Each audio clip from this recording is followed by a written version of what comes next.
In this enlightening video, we delve into the teachings of Buddhism to explore how to navigate pain with calm and clarity.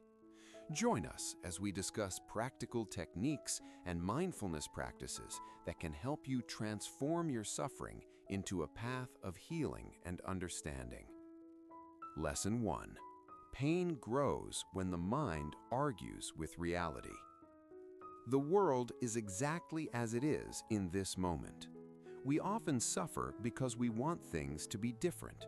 We feel a sharp sensation in the body or a heaviness in the heart. Our first reaction is to say no to this feeling. We tell ourselves that this should not be happening. We believe that life has made a mistake. This argument with reality is the source of our greatest distress. The physical sensation is just a feeling. The mental argument is a fire that we feed with our thoughts. When we fight against what is true, we create a second layer of pain. This second layer is completely unnecessary. It is like being hit by an arrow and then hitting ourselves with a second arrow. The first arrow is the initial pain. The second arrow is our reaction to it.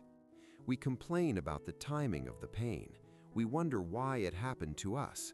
We compare our current state to a time when we felt better. All these thoughts are forms of resistance. Resistance does not make the pain go away. It only makes the mind tight and tired. Acceptance is the only way to find balance. Acceptance does not mean you like the pain.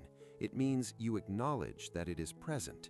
You stop wasting your energy on the why and the if only. You look at the situation with honest eyes. You see that the pain is here right now. When you stop arguing, the mind becomes quiet. You no longer have to fight a battle you cannot win. You save your energy for healing instead of hating. You realize that reality is not your enemy. Your expectations were simply different from the truth. Peace comes when we drop the shield and the sword. We do not need to defend ourselves against the present moment. The present moment is already here. It has already happened. Arguing with it is like trying to stop a river that has already passed you. We breathe into the truth of the now. We say yes to the experience because it is the only experience we have. This yes is not a sign of weakness. It is a sign of great spiritual power. It allows us to stand tall in the middle of a storm.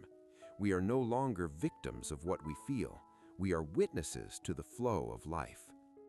Lesson 2. Calmness begins when you stop adding fear to pain. Fear is a shadow that follows our discomfort. When we feel a small ache, the mind begins to invent a dark future. We worry that the pain will never end. We worry that it will get much worse. We imagine all the things we might lose because of this feeling. This fear is a heavy weight that we carry on top of our actual burden. The pain itself is often manageable. The fear of the pain is what feels unbearable. We must learn to separate the sensation from the story. A sensation is just energy moving through the body. A story is a collection of scary thoughts about that energy. When we feel pain, we should stay with the sensation only. We should not follow the mind into the future. The future does not exist yet. The only thing that exists is this one breath and this one feeling. We can handle one moment at a time. We cannot handle 1,000 imagined moments at once. Calmness is a choice to stay in the center of the storm. We look at the pain and we tell ourselves that we are safe in this moment. We notice the fear and we let it pass like a cloud. We do not need to grab onto the fear. We do not need to believe everything the mind says. The mind is often a storyteller that likes to exaggerate. It tries to protect us by shouting warnings. We can listen to the warnings without becoming the warnings. We practice breathing into the areas that feel tight. We use the breath to soften the edges of the fear. As we soften, we realize that we are much larger than the pain. The pain is a small thing happening inside a large space of awareness. We are that space. We are the sky, and the pain is just a passing bird. When we stop adding fear, the pain loses its sharpest edge. It becomes just another sensation. It no longer has the power to shake our foundation.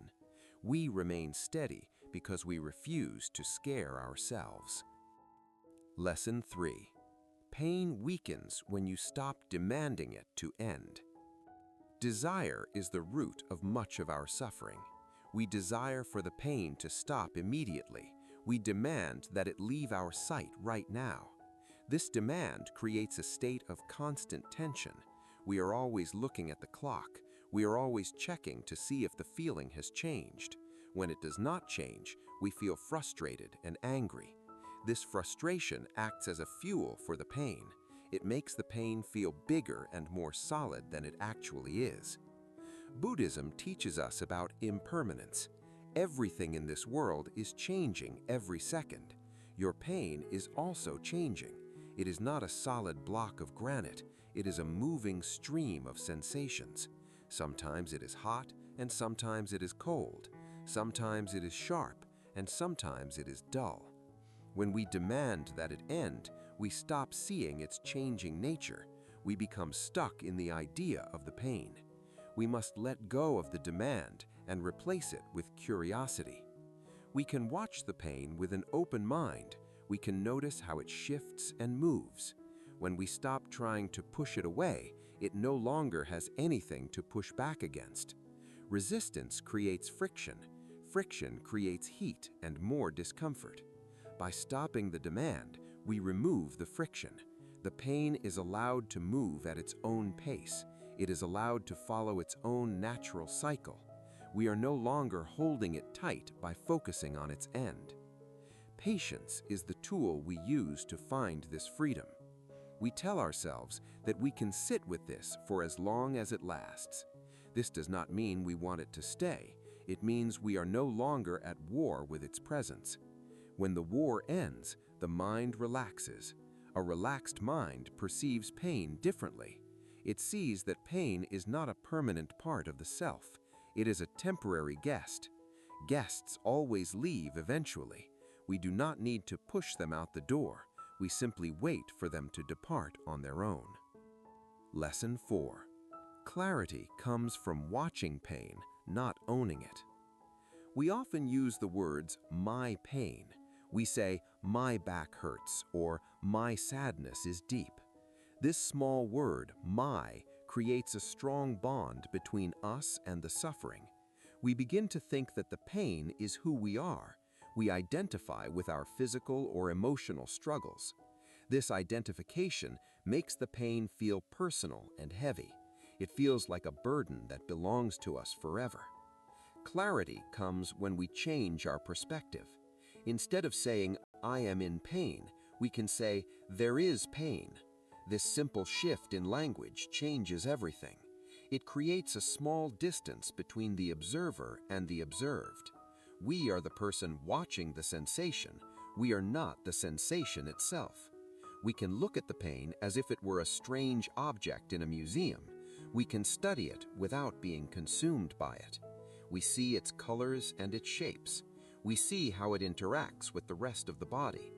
This distance allows us to see things clearly. We notice that the pain is not one single thing. It is a collection of many small parts. We notice that the mind reacts to some parts and ignores others. We see the patterns of our own thoughts. We see how we try to hide from the feeling. This clarity is like a light in a dark room. It shows us that we are the awareness that sees the pain. Awareness is never in pain. Awareness is always clear and calm. When we don't own the pain, we do not have to defend ourselves against it. We do not have to feel ashamed of it. It is just a natural phenomenon of the body and mind. It is like the rain falling on the ground. The ground does not say, "my rain." The ground just receives the water. We can receive the sensations of life without taking them personally. We are the vast ocean, and the pain is just a wave on the surface.